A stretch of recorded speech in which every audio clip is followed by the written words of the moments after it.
Bonsoir à tous. Alors nous voilà ici une fois de plus avec la permission du Dieu miséricordieux pour parler une fois de plus sur l'Évangile selon le spiritisme. Nous allons parler aujourd'hui du chapitre 20, les ouvriers de la dernière heure. Et on va se concentrer sur le point 1 à 3 qui traite du sujet « Les derniers seront le premier ». Ce chapitre 20 de l'Évangile est curieux parce qu'il est le seul à ne pas contenir des commentaires écrits par Kardec. Il ne contient qu'une seule parabole comme introduction et après 4 commentaires donnés par voie médiumnique par des esprits. Ces 3 points que nous allons présenter ce soir sont tout d'abord la parabole de l'ouvrier de la 11e heure, et ensuite le commentaire de 2 esprits. Alors nous allons commencer bien évidemment par cette parabole, pour qu'on sache de quoi on parle. C'est un peu long, mais c'est intéressant à lire. Alors Jésus a dit, « Le royaume des cieux est semblable à un père de famille qui sortit de le grand matin afin de louer des ouvriers pour travailler à sa vigne. Étant convenu avec les ouvriers qu'ils auraient un denier pour leur journée, il les envoya à la vigne. Il sortit encore sur la 3e heure du jour, et en ayant vu d'autres qui se tenaient dans la place sans rien faire, leur dit, « Allez-vous-en aussi vous autres à ma vigne, et je vous donnerai ce qui sera raisonnable. » Et ils s'en allèrent. Il sortit encore sur la 6e et sur la 9e heure du jour et fit la même chose. Et étant sorti sur la 11e heure, il en trouva d'autres qui étaient là sans rien faire, auxquels il dit, « Pourquoi demeurez-vous là tout le long du jour sans travailler ? C'est, lui dirent-ils, que personne ne nous a loués. » Et il leur dit, « Allez-vous-en aussi, vous autres, à ma vigne. » Le soir étant venu, le maître de la vigne dit à celui qui avait le soin de ses affaires, « Appelez les ouvriers et payez-les, en commençant depuis les derniers jusqu'au premier. » Ceux donc qui n'étaient venus à la vigne que vers la 11e heure, s'étant approchés, reçurent chacun un denier. Ceux qui avaient été loués les premiers, venant à leur tour, crurent qu'on leur donnerait davantage, mais ils ne reçurent non plus qu'un denier chacun. Et en le recevant, ils murmuraient contre le père de famille en disant, « Ces derniers n'ont travaillé qu'1 heure, et vous les rendez égaux à nous, qui avons porté le poids du jour et de la chaleur. » Mais pour réponse, il dit à l'un d'eux, « Mon ami, je ne vous fais point de tort. N'êtes-vous pas convenu avec moi d'un denier pour votre journée ? Prenez ce qui vous appartient et vous en allez. Pour moi, je veux donner à ce dernier autant qu'à vous. Ne m'est-il donc pas permis de faire ce que je veux ? Et votre œil est-il mauvais parce que je suis bon ?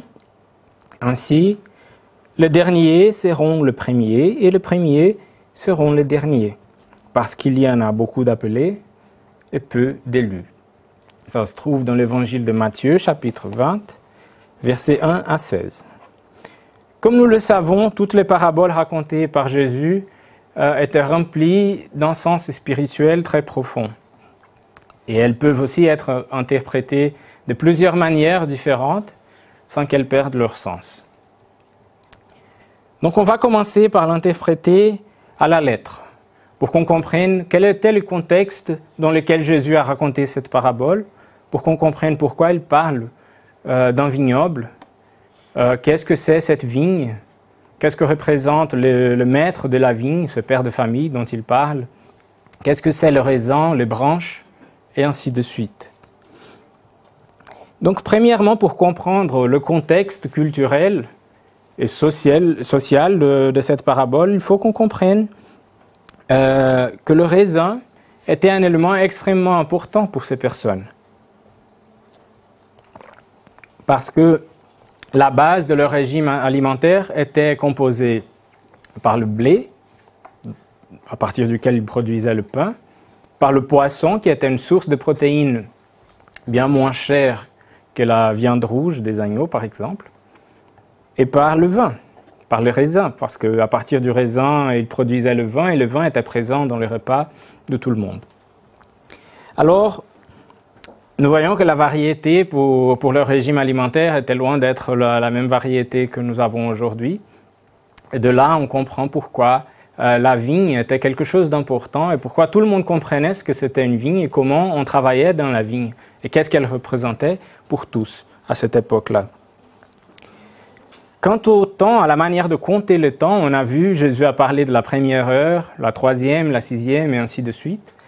Ce qu'il faut comprendre ici, c'est que les Hébreux commençaient à compter le temps d'une journée entière à 18 heures du soir. Celle-là, c'était la première heure. Et ils comptaient 12 heures de soirée et nuit et 2 heures de journée pendant lesquelles ils travaillaient. Donc, quand Jésus parle de la première heure, il parle en fait de 6 heures du matin. La troisième heure, c'est 9 heures du matin. La sixième, c'est midi. La neuvième, c'est 3 heures de l'après-midi. Et la 11e, c'est 5 heures de l'après-midi, quand le travail est presque fini. L'autre question, c'est qu'est-ce que c'est ce denier dont il parle? Le denier était une pièce de monnaie qui était payée d'habitude pour une journée de travail à des ouvriers communs. Et avec la valeur d'un denier, ils étaient capables d'avoir accès, de nourrir et d'avoir toutes les ressources essentielles pour eux-mêmes et pour leur famille. C'était comme une espèce de salaire minimum pour qu'ils puissent survivre. Et à part tout ça, il faut qu'on comprenne qu'à cette époque-là, il y avait une habitude qui existe encore dans certains endroits au Moyen-Orient, que ceux qui n'avaient pas de travail fixe se réunissaient dans un espace public, en place publique, et pour attendre que quelqu'un vienne les engager pour un travail d'une journée, un travail temporaire. Ils avaient besoin de ça parce qu'à la fin de la journée, il fallait obtenir un denier. Sinon, ils rentreraient à la maison pour voir leur famille souffrir, pour ne pas avoir de quoi manger, par exemple. Donc, ces gens, ces hommes, ils allaient à la place publique, pas pour s'amuser, pas pour bavarder et pour rencontrer les amis. C'était parce qu'ils avaient besoin de travailler. Et ils étaient donc tous prêts à prendre les offres de travail. Et on peut imaginer que c'était des hommes communs qui faisaient des travaux manuels, le lourd. Donc les capacités de tous qui étaient là, c'était plus ou moins la même. Donc quand un employeur arrivait sur cette place, ceux qui se présentaient en premier seraient certainement engagés. Pour le maître de la vigne, ça ne faisait aucune différence. Ils étaient tous pareils. Donc il fallait qu'ils soient préparés pour offrir leur service. Parce que ceux qui étaient laissés derrière, pour eux, il ne resterait que des opportunités de travail moins intéressantes, où ils travailleraient peut-être uniquement une partie de la journée et ils ne recevraient pas le paiement d'un denier entier. Et leur vie serait donc plus difficile. Donc nous avons dans cette parabole exactement la même situation.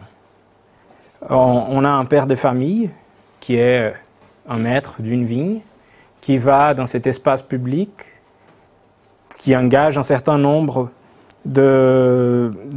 d'ouvriers qui désirent travailler et probablement qui désirent montrer ce qu'ils font de mieux pour peut-être garantir d'autres opportunités pour les jours à venir.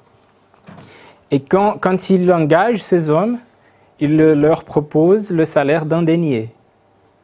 Et il trouve en ce moment-là un accord. Personne ne proteste contre ces paiements. On ne sait pas pourquoi, peut-être touché par compassion, ce maître, père de famille, peut-être a pensé aux autres qui n'avaient pas de travail et il retourne 3 heures plus tard à 9 heures du matin.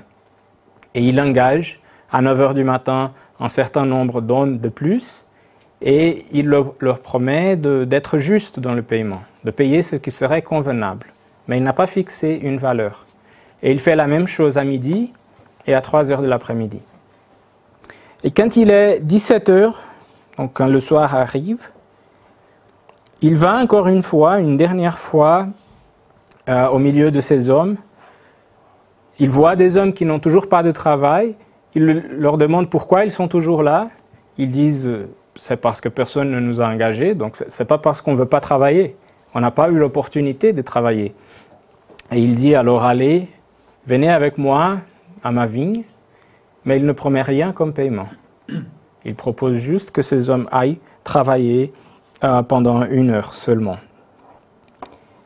Peut-être ces hommes-là, ils espéraient juste se sentir dignes d'avoir travaillé, même que ce soit pour peu de temps. Peut-être ils espéraient gagner quelque chose, un minimum, un morceau de pain pour amener à la maison, pour ne pas voir ses enfants souffrir. Et aussi montrer ses capacités et démontrer qu'ils étaient eux aussi capables de revenir une fois de plus. Et quand la journée de travail finit, c'est que la surprise commence. Parce que le maître ordonne à son administrateur de payer d'abord les derniers pour après payer le premier. Il voulait peut-être enseigner au premier une leçon. Et la plus grande surprise, en fait, c'est qu'il paye au dernier le salaire d'une journée de travail entière. Ceux qui étaient arrivés avant, en voyant ça, ils pensaient, bon, s'il est juste, on va recevoir une valeur proportionnelle. Si ceux qui ont travaillé 1 heure ont gagné un denier, moi, j'ai travaillé 12 heures, peut-être que je mérite 12 deniers.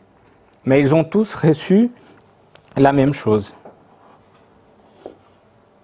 Et quand ça arrive, ils commencent à protester, à se plaindre contre le maître de la vigne. Mais la vérité, c'est qu'il n'y avait pas d'injustice dans cette histoire.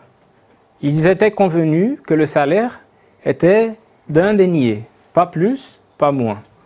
Donc le maître de la vigne avait été juste. Il avait rempli le contrat.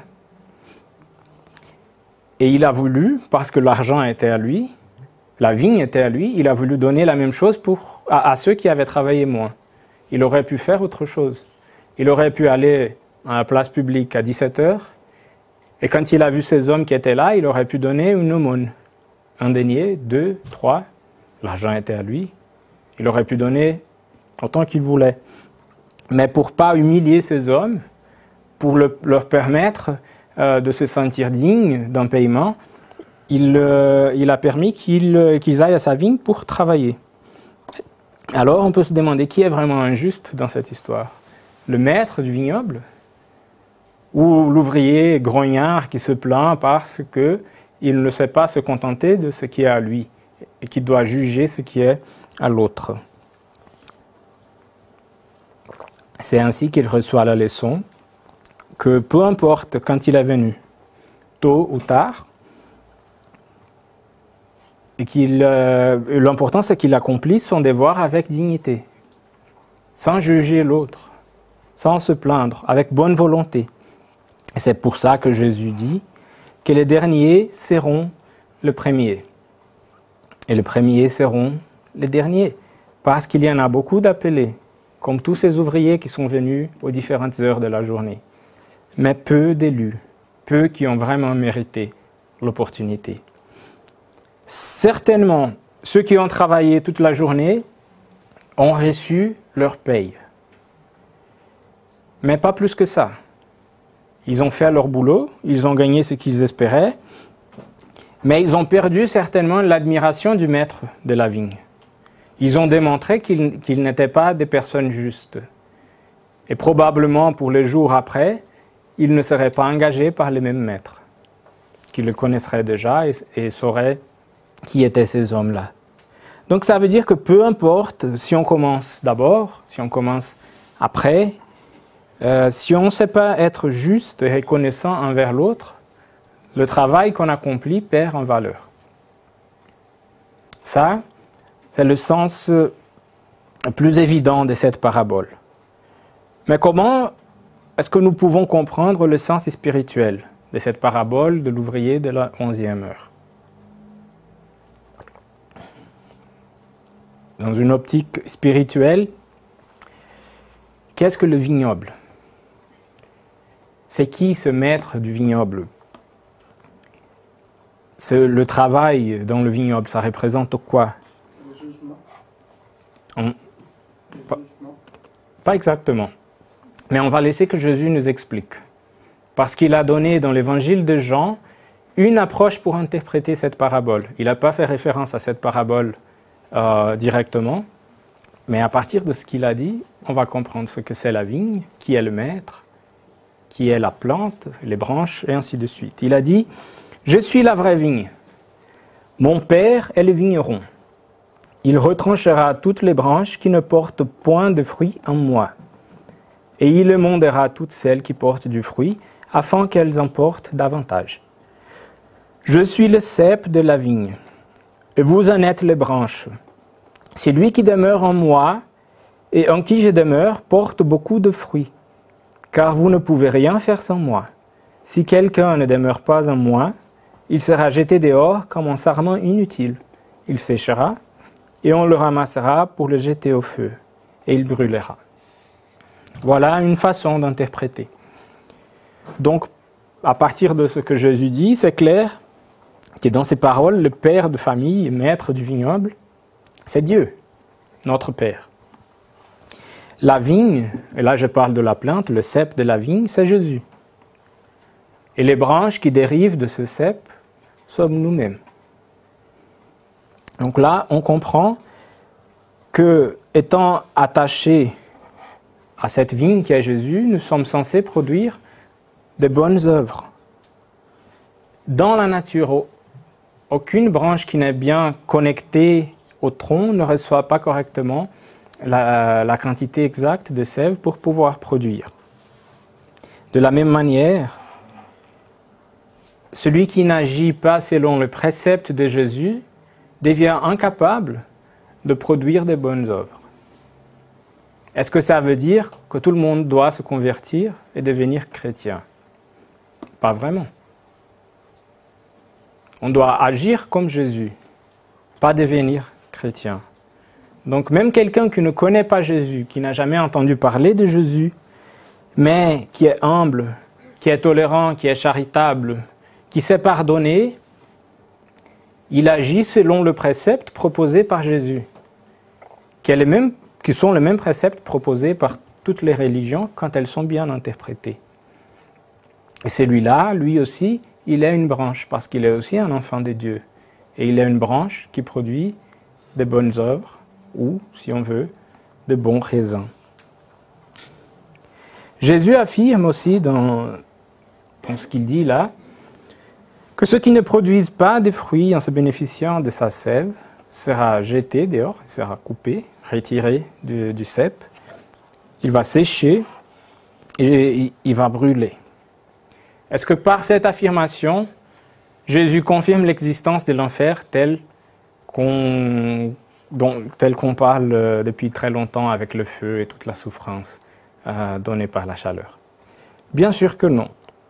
Alors là, c'est une analogie, mais en d'autres termes, ça signifie que ceux qui ne savent pas profiter des conseils, des enseignements de Jésus, ne sont pas en harmonie avec cette plante qui est Jésus, avec la sève, qui sont ses enseignements.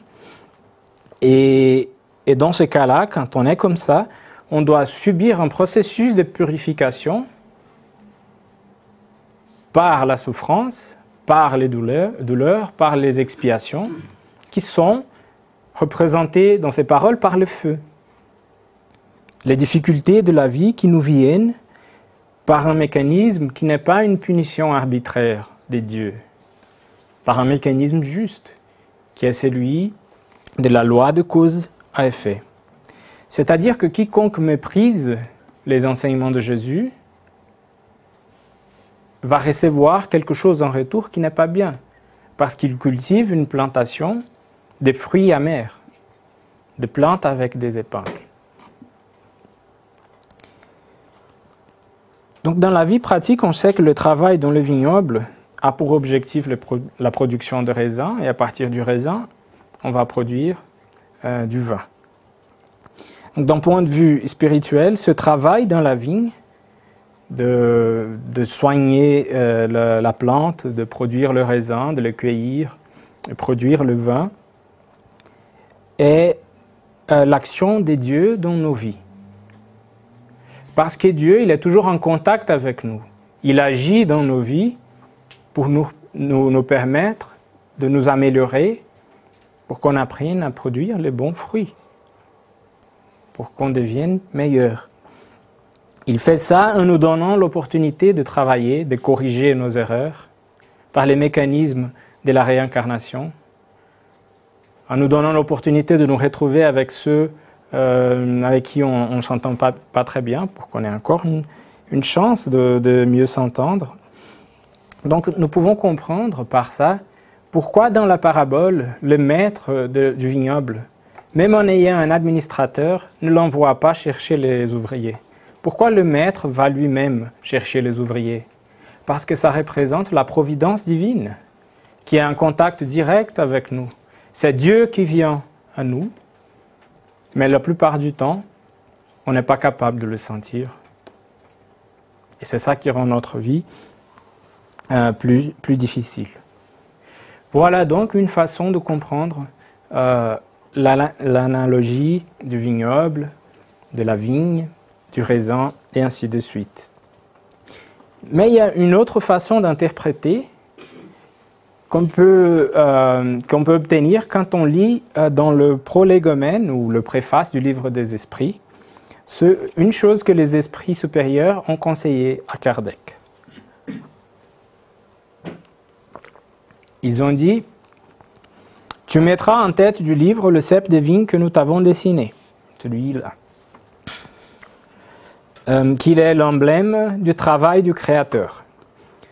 Tous les principes matériels qui peuvent le mieux représenter le corps et l'esprit s'y trouvent réunis. Le corps, c'est le cep. L'esprit, c'est la liqueur. L'âme, ou l'esprit uni à la matière, c'est les grains. L'homme, quand quintessence, purifie l'esprit par le travail. Et tu sais que ce n'est que par le travail du corps que l'esprit acquiert des connaissances. » Alors, si on parle de nouveau du fruit, du raisin, on extrait un jus qu'on appelle mou, et à partir de ce mou, on va produire le vin. Mais ça n'a lieu que grâce à un processus extrêmement long et difficile. Si on se mettait à la place du raisin et de la plante, on pourrait sentir la souffrance qui existe dans ce processus. Parce que la vigne, elle doit être soignée, elle est émondée, donc on coupe des petites parties pour qu'elle produise plus. Elle doit supporter la chaleur du soleil, les rafales, les tempêtes, les petites bêtes qui viennent les embêter, les parasites, et ainsi de suite. Telle est la vie dans le corps physique. On est soumis à beaucoup de difficultés différentes. Et c'est par là qu'on s'améliore, quand on apprend à bien supporter ces difficultés. Moi, je me souviens que quand j'étais petit, je vais essayer de raccourcir l'histoire, mais quand j'étais petit, mon papa a planté une vigne chez nous. Je viens du Brésil, du centre de l'état de Minas Gerais. Il fait un peu trop chaud, un peu trop sec. Ce n'est pas vraiment le climat approprié pour la vigne. Mais elle a poussé. Et après plusieurs années, on a eu les premiers raisins produits par cette vigne. Moi, j'étais impressionné, j'avais encore 10-11 ans, je n'imaginais jamais voir vraiment une vigne. Et puis mon papa a accueilli les raisins, et là, la déception, les raisins étaient extrêmement acides. Horrible. Vraiment horrible.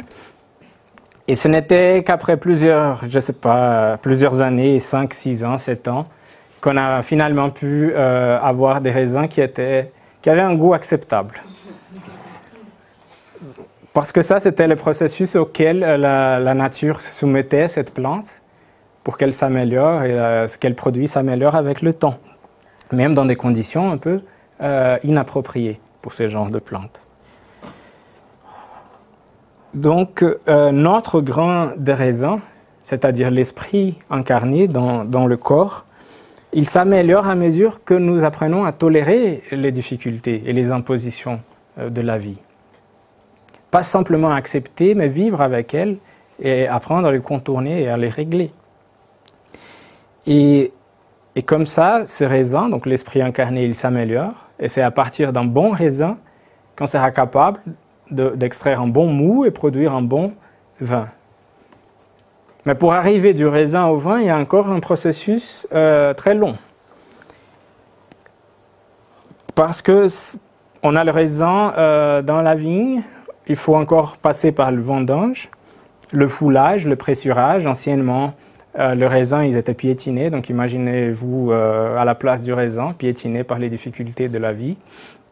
Et ensuite, il doit être fermenté, parfois plus d'une fois. Il doit être filtré, clarifié, mûri dans des fûts. Donc ça prend du temps par un processus où il y a de la pression, de la chaleur, et qui représente pour nous dans notre vie beaucoup de difficultés. Donc c'est ainsi que se passe notre processus d'évolution spirituelle. Par conséquent, si nous voulons nous purifier spirituellement, il faut qu'on apprenne à vivre avec ce que Dieu nous donne, même avec les souffrances et avec les difficultés. Ainsi, les esprits supérieurs nous disent dans le livre des esprits. C'est à travers le travail qu'on se purifie. Dans la question 675, dans le chapitre Loi du travail, quand ils parlent de la nécessité du travail, ils disent « L'esprit travaille comme le corps. Toute occupation utile est un travail. » Donc, d'un point de vue plus global ou spirituel, le travail va bien au-delà des occupations matérielles de tous les jours. Quand on cultive quotidiennement des bonnes relations, c'est l'esprit qui travaille, parce qu'il doit mettre en pratique les capacités de tolérance. Quand on lit une œuvre utile, enrichissante, c'est aussi du travail pour l'esprit, parce qu'il investit du temps à apprendre, à grandir intellectuellement, ce qui n'est pas perdu après la mort, et aussi spirituellement ou moralement. Quand on offre de l'aide à quelqu'un, sans attendre quelque chose en retour, c'est du travail pour l'esprit. Parce qu'il est en train de pratiquer un amour désintéressé, altruiste, le vrai amour. Quand on s'occupe avec dévouement des obligations quotidiennes à la maison, avec patience, c'est aussi l'esprit qui travaille là. Parce qu'on apprend à vivre avec les autres, à s'accepter, à accepter les différences. Et à ça s'ajoutent aussi les occupations matérielles de tous les jours qui sont aussi importantes. Parce que par ces occupations, on apprend aussi. Voilà donc une autre façon d'interpréter cette parabole. Et maintenant la dernière, parce que le temps finit. Je pense que je vais le dépasser un petit peu. J'arrive finalement au point 2 et 3 de l'Évangile, du chapitre 20 de l'Évangile. Je vais vous montrer deux citations avec une interprétation très différente. L'esprit Henri Heine, qui avait été un poète en Allemagne au XIXe siècle, il dit que Jésus affectionnait la simplicité des symboles et dans son mâle langage, les ouvriers arrivés à la première heure sont les prophètes Moïse et tous les initiateurs qui ont marqué les étapes du progrès, continués à travers les siècles par les apôtres, les martyrs, les pères de l'Église, les savants, les philosophes et enfin les spirites. Ceux-ci, venus les derniers, ont été annoncés et prédits dès l'aurore du Messie. Et ils recevront la même récompense. Tel est un des vrais sens de cette parabole. Donc ici, il ne fait pas uniquement référence à la vigne, aux fruits, etc. Il identifie qui sont ces ouvriers. Donc pour lui, la première heure, c'est quand la croyance en Dieu unique a commencé, établie par Moïse. Et nous savons il dit que les spirites, nous sommes les ouvriers de la dernière heure. Bon, nous savons que depuis le temps de la codification spirite, les esprits supérieurs disaient déjà à Kardec qu'une transformation, une transition s'approchait pour notre planète et qu'on allait passer à une meilleure condition. C'est dans ce sens-là que les spirites sont les ouvriers de la dernière heure ou de la 11e heure, parce que c'est la renaissance du christianisme, de l'interprétation des enseignements de Christ sans dogme.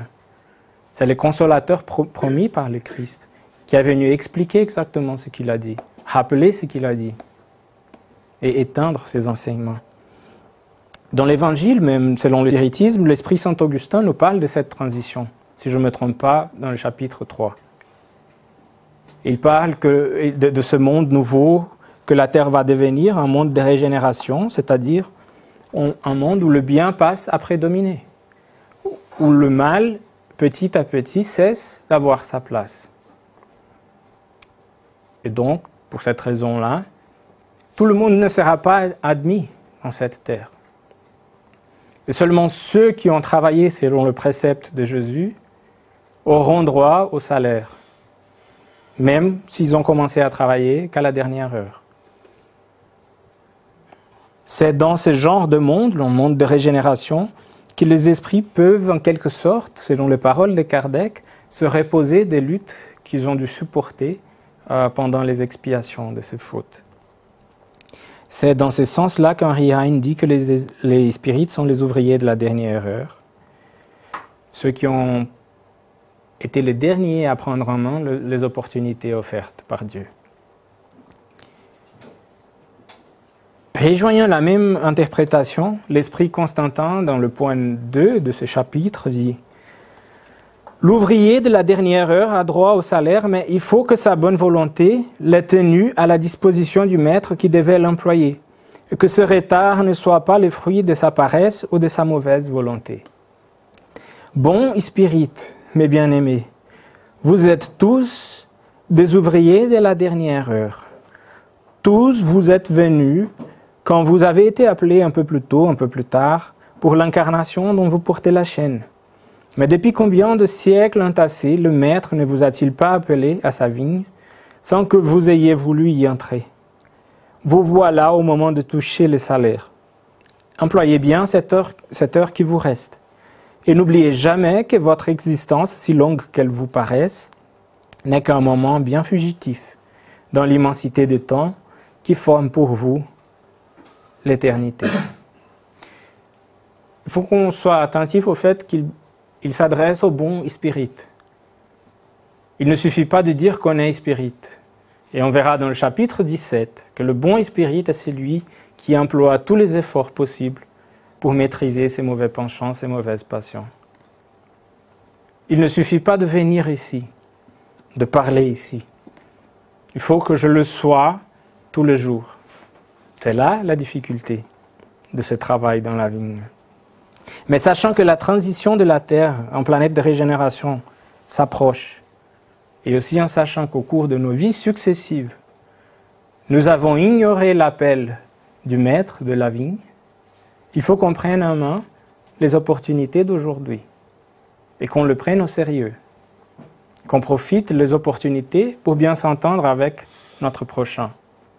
Surtout celui qui nous attend à la maison, qui ne nous comprend pas, qui nous défie tous les jours, qui nous impose des obstacles, celui qui nous attend au travail, le travail même de tous les jours qui est parfois très difficile de tolérer. C'est dans toutes ces occasions qu'il faut qu'on emploie nos efforts pour bien réussir la tâche et avoir droit à ce salaire, c'est-à-dire avoir droit à la permanence dans un monde mieux qui nous fera certainement du bien et nous garantira de meilleures conditions pour qu'on puisse, à partir de ce moment-là, évoluer spirituellement chaque fois plus vite. Que Jésus nous soutienne dans cette tâche difficile, mais faisable. Je vous remercie de votre attention et je vous souhaite un bonsoir.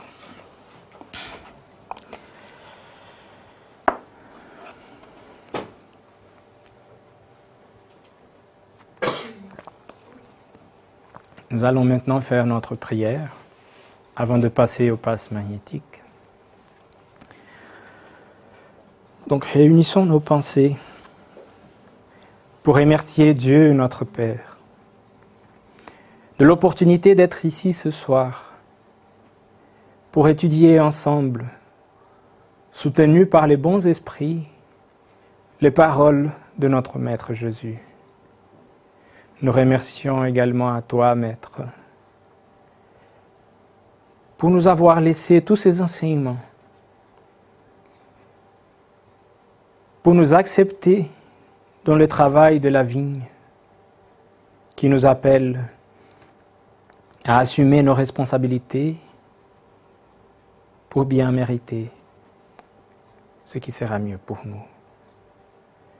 Nous te prions, Maître, de nous donner de la force, du courage, de renforcer notre foi en Dieu et en sa justice, pour qu'on ne faillisse pas, pour qu'on réussisse chaque opportunité,